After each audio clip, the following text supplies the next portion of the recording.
Matchday Live presented by CIBC.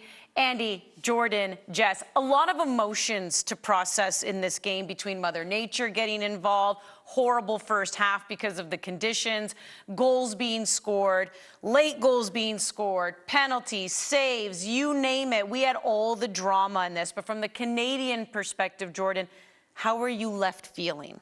Oh, a mix of emotions, man. It was a roller coaster, as you just mentioned. I think if we have to break down the 120 minutes, I think first half it was Wild Water Kingdom, like I said. Like, it's hard to play in that type of match. But I think the Canadians, a lot of the players were up for it from the beginning, but also grew into the match. But I think also when you're down twice and you have the resilience to come back to a better side or a side that's second rank in the world and you find your way to get back and to really believe. If you even look at the second goal, if you want to think about Canadian side, I believe it's Jade Rose clipping the ball in, Vanessa Gilles putting herself in that position that's dangerous, to actually win that ball and to get the penalty. So there's a lot to take from this match that is positive. It's just, those penalties at the end, Jess, it just makes you feel like, they did so much hard work. It would be nice to see them slot those away. But in terms of the match itself, I think there's a lot to take from it. Yeah, I mean, obviously I'm gutted for them. I think that's the worst way to lose, going into PKs. Nobody likes to lose that way, especially, when it's up to that final minute and you're back in the game. I agree with you. I think they did show a lot of resilience. Yes, there were moments where, it wasn't the most impressive soccer, but I think overall they made the most of the conditions they were in. And there are positive takeaways. And again, it's a mentality. We saw their mentality shift. They wanted it. There was moments of greatness in this matchup. Yeah, you never really felt like the Canadians were out of it. And I think that is a positive moving forward. Again, I know the Canadians have accomplished so much, but they've only beaten the Americans twice since 2001. They beat them in 2001, then they beat them again at the Olympics in the semifinal. That is a long time where the Americans have dominated this Canadian team, and the Canadians right now showing a lot of resiliency here tonight. But yes, this does go the way of the Americans, and in particular, near the end, we thought we were going to get more of a goalkeeper duel. This was pre-game, of course. Mother Nature, she decided to say, it's not going to happen. We're not going to allow the forwards to have really much shot on goal. But Alyssa Naeher, we have to give her the Gatorade performance of the match, especially stepping up when it came to those PKs, and the fact that she steps up and takes one, which, by the way, is not, we've seen it before. Even though the Americans were knocked out round of 16 in PKs to Sweden, she stepped up during that time as well and scored. Yeah, for performance of the match for sure. Because even look at this penalty, Andy. Just slots it away, cool, calm, and collected. But yeah, stood up big, 3 saves in a shootout, and you score. Jess, that's some MVP stuff for sure. Yeah, I mean, we were talking about it. I think, as a player stepping up, you have all the nerves. But as a goalkeeper, you got to guess right. The odds are not in your favor. So to be able to do that 3 times and then step up confidently and not only place that perfectly, but also she put some power behind that. Definitely performance of the match. She earned that. And I don't want to take anything away from Alyssa Naeher. We all know I'm a goalkeeper hugger, but I think at some point we are going to talk just a little bit about the Canadians and those pens, and were they the strongest pens? We can get into that in just a moment, but let's hear from the American goalkeeper. I am here with Alyssa Naeher, goalkeeper for USA. Alyssa, congratulations on this monumental victory in the inaugural Concacaf Women's Gold Cup. Can you talk us through the team's mental preparation and strategy leading to this decisive moment today? Yeah, I think this is something we've been building on for the last, 3.5 weeks. And I'm just really proud of the team tonight in very, not ideal conditions and tough game to play. Good opponent as always, and just really proud of the group for, digging really deep in this one and battling for 120 minutes. With this win propelling your team into the finals, what are the key areas of focus in your preparation to ensure you carry this momentum forward into the next match? Yeah, we'll enjoy it tonight and rest and recover and get back to work tomorrow to prepare for, I think Brazil won, right? Yeah, so we'll get ready for Brazil, and we'll take a couple days and put a game plan together, and then just be ready to execute and come and build on this performance. Thank you very much, and congratulations once again. Clearly, she was very focused on this game, that she Zoned in. didn't know the Brazil-Mexico result, which, by the way, yes, Brazil beat Mexico 3-0. So they had already booked their ticket to the final. They were just awaiting the results here tonight between USA and Canada. They had to wait a little while, but it is the Americans. But let's take a look right now at what led to this game going into PKs. It was tied 1-1. Extra time. We do see the Americans scoring in this one, and then it comes right down to the end here, Jess, where we see some really good play by the Canadians. I mean, we're talking final minute of extra time here that led to the PK. Yeah, I mean, this is the perfect example of resilience and putting your body on the line. To be able to go into that tackle, I mean, not many people are going into this, seeing that keeper come out. That's a big tackle to go into, so that was good on her to put her body on the line. There's a great ball in by Rose as well. She was outstanding today. I do just want to put that out there. I thought she did really well. And, I mean, to be able to draw that in the most important moments of the match was huge. And then, yeah, I think Leon slotting that in, that's a beautiful finish. But I was yelling in the studio here. Yes, you were. VAR, you need to go and review this. I'm glad that the referee did. And then it was like, is Lawrence taking it? Is Fleming taking it? Then Fleming gave the ball to Leon. Leon had many, many deep breaths, as you should right before that PK, but slotted that one home perfectly. Yeah, and I think that's the thing. A lot of times we talk about teams having a designated PK kicker. With the women, the Canadian women, I feel like it is anybody's guess who it could be on any given night. So this one, it's Adriana Leon. But the emotions, the roller coaster of emotions where she scores that, her pen ends up getting saved by Alyssa Naeher when it does go into penalties. What did you make of the Canadians always going left, and then just Eva Havares making a point as well, saying when you also shoot at that height, you're just putting it on a platter for the goalkeeper. Yeah, that's a company keeper height right there, right? You always say hard and low or really up in the corner where a keeper can't save it. But in this region, that's where they're going to dive, right? They can't get down low fast enough. It's a 12-yard kick. So you need to really put it in the corner. But I think when the Bev Priestman said they've been practicing penalties, but I think everyone who went up for Canada tonight just didn't strike it with conviction. I think there's a lot of emotions. We had emotions in the studio. Watching at home had emotions as well. But I think when you put the ball down and you take however many steps back, you need to almost feel like I'm going to score. And I looked at a lot of faces, and it was just like, I hope to. Yeah. That's no slate, but that is just me observing. I think that when you put it down, you should be like, this is my time. I didn't feel like that was the case for the Canadians. Yeah, I agree. They look like they were a little bit afraid to step up there. I mean, they need to be able to strike that. And if you are striking it at that height, you do have to place it in the corner and put some power behind it because, yes, the keeper is most of the time going to get there. And that's what I find, again, the ebbs and flows of this game, because the Canadians had a ton of confidence in being able to come back each time, send this game to PKs. Jordan Huitema, somebody we talked about, who didn't get the start here tonight. It was actually Adriana Leon who got the number 9 position. Huitema does come in as a substitute, and she gets that goal, Jess, that ends up tying it. What did you like about what she did here? Yeah, this was huge for her to be able to come in and change the game. This run by her is very smart. She was able to recognize that Fox was cut in there with Leon, and she's calling for it. She wants it. She's like, I am getting this. This is mine. And she puts her body on the line to be able to redirect that towards the net. This was a great finish. Obviously, a great ball across by Ashley Lawrence, perfectly placed. But for Huitema to put her body on the line, jump up, really challenge that, she ended up toppling over Fox. But just everything about that play was great from her end, again, to recognize that run and get into the right space. Fantastic header. And again, we're seeing that link up between Lawrence and Huitema that we're going to see more and more of, and they've already done it a handful of times. But a beautiful clip ball, back post, and then no one can really stop Huitema when she gets in the air, right? She has that frame, she has that size, and she's good with the head, and she just redirects it in. I think it's a fantastic goal and something that we'll see more from Canada. All right, let's get to our all-state save of the match. This post-game show will end up being the Alyssa Naeher show. Again, not many saves in this game because the pitch just didn't really allow the players to show their quality. But this was the save that won it for the Americans. Jessie Fleming, who has ice running through her veins. We've seen her score these types of PKs before. Recently, she missed one, but, I mean, this is somebody who, again, can get it done. But it was just kind of strange. They all went to that same spot. And Alyssa Naeher said, thank you very much. But she gets the save of the game. So the Concacaf Women's Gold Cup, the inaugural Gold Cup final, will be contested between the United States and Brazil.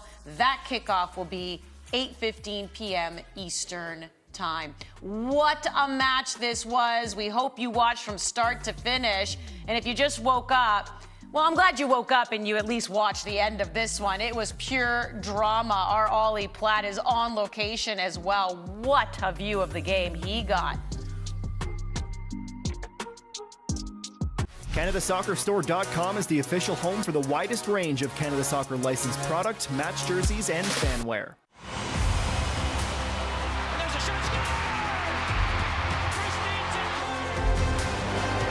It is over. Brilliant. What a strike. Again, I say, who else? Let's make sure healthcare is right there for us all. Health and well-being with just a call. Let's make producing food more sustainable, so feeding our growing world is attainable. Let's make our communities safer, smarter, and stronger. Let's make our home last longer. Let's make our technology work for good. Let's make the future friendly.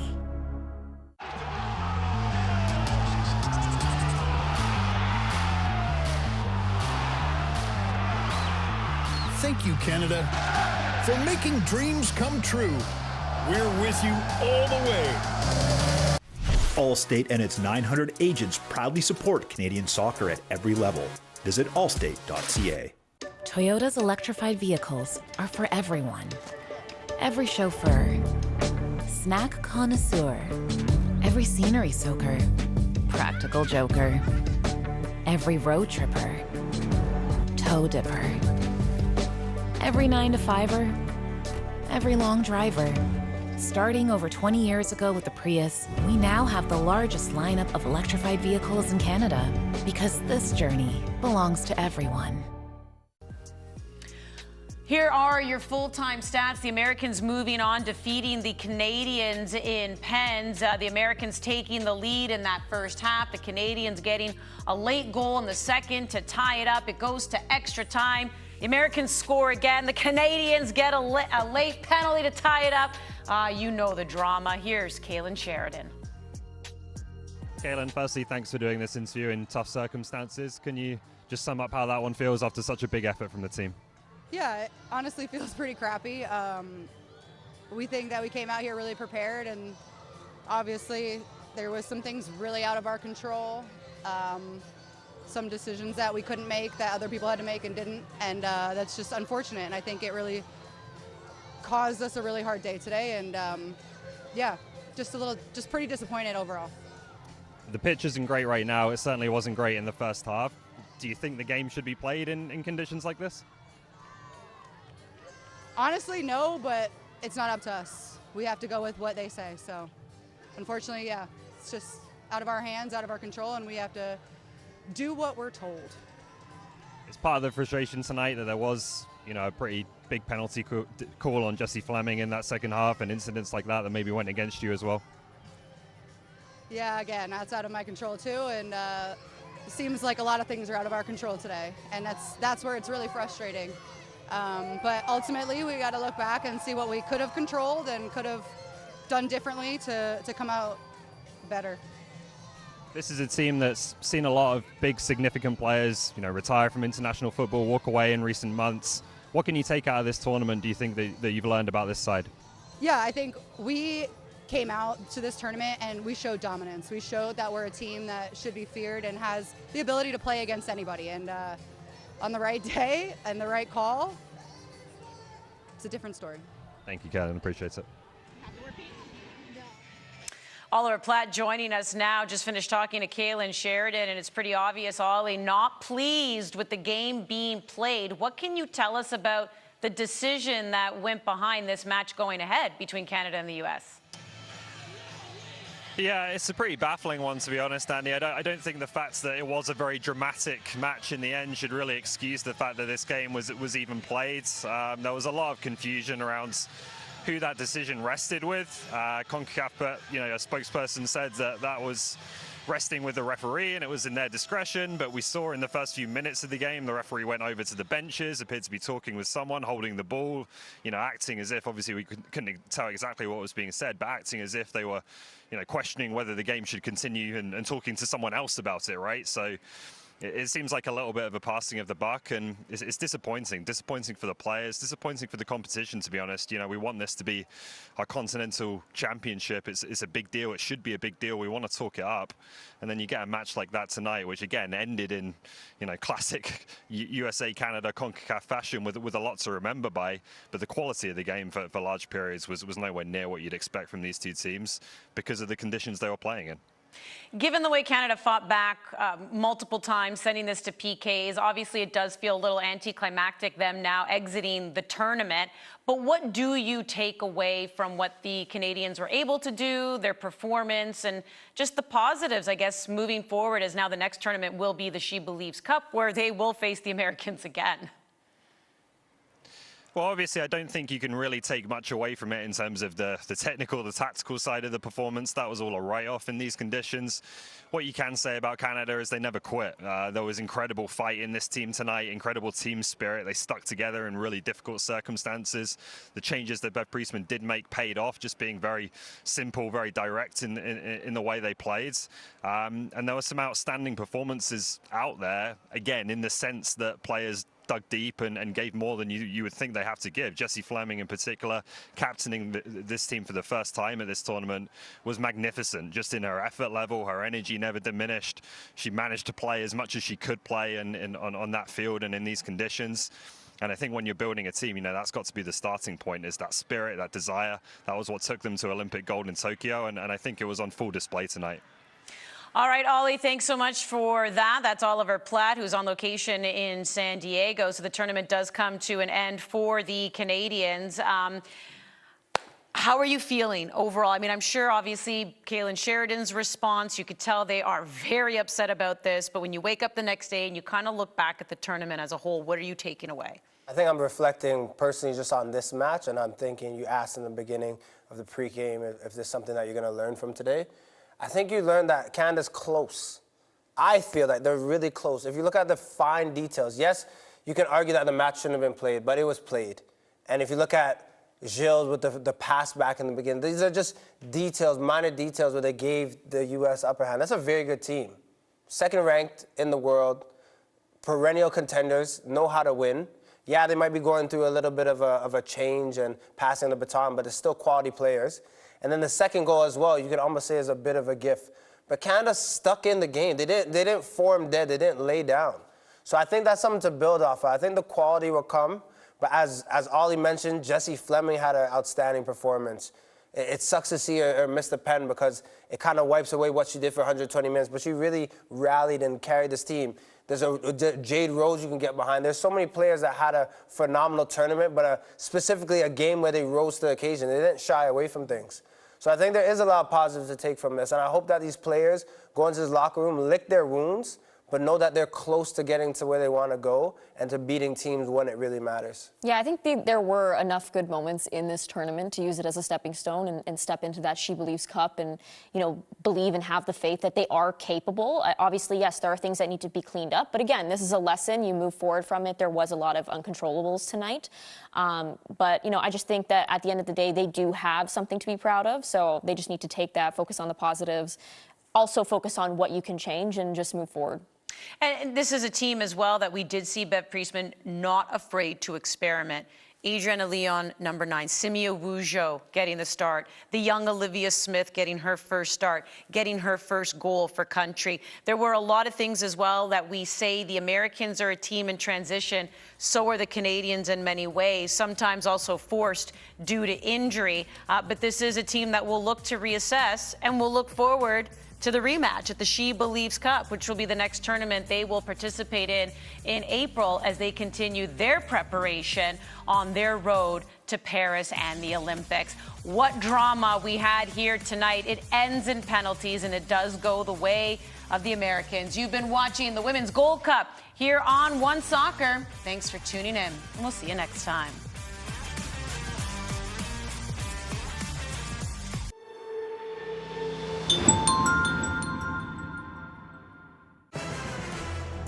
So where do you see yourself in 5 years?